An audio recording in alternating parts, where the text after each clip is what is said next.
কোহিনুর ইসলাম কণিকা আপনি লিখেছেন, সূচিবায়ু থেকে মুক্তির উপায় এবং আমল বলবেন প্লিজ। বারবার হাত ধুলেও মনে হচ্ছে পরিষ্কার হচ্ছে না।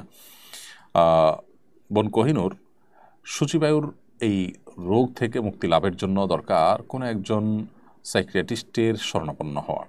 সেই সাথে আপনি রুকিয়া করতে পারেন। রুকিয়াটা এক্ষেত্রে বেশ উপকারী এবং পরীক্ষিত। আপনি যদি রুকিয়ার বিভিন্ন অ্যাপ আছে, মোবাইলের অ্যাপ বা প্লে স্টোরে গিয়ে রুকিয়া লেখেন, RUQYAH, রুকিয়া লিখে সার্চ দিলে আপনি অনেকগুলো অ্যাপ পাবেন। এর ভিতরে যেটা আপনার সুবিধাজনক মনে হয় আপনি সেটা নামিয়ে নেবেন। খেয়াল করবেন ওখানে কোনো মিউজিক টিউজিক তো নাই, সূক্ষ্মভাবে সাধারণত থাকে না।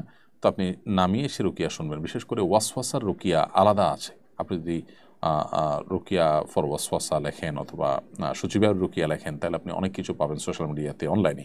সেখান থেকে আপনি রুকিয়া নিয়মিত যদি করেন, অথবা কোনো রাকি যারা ঝাড়ফুঁক করান, ঢাকায় অনেক রাকি আছেন, রুকিয়ার অনেক গ্রুপ আছে সোশ্যাল মিডিয়াতে, রুকিয়া গ্রুপ, রুকিয়া সাপোর্ট গ্রুপ লিখলেও পাবেন।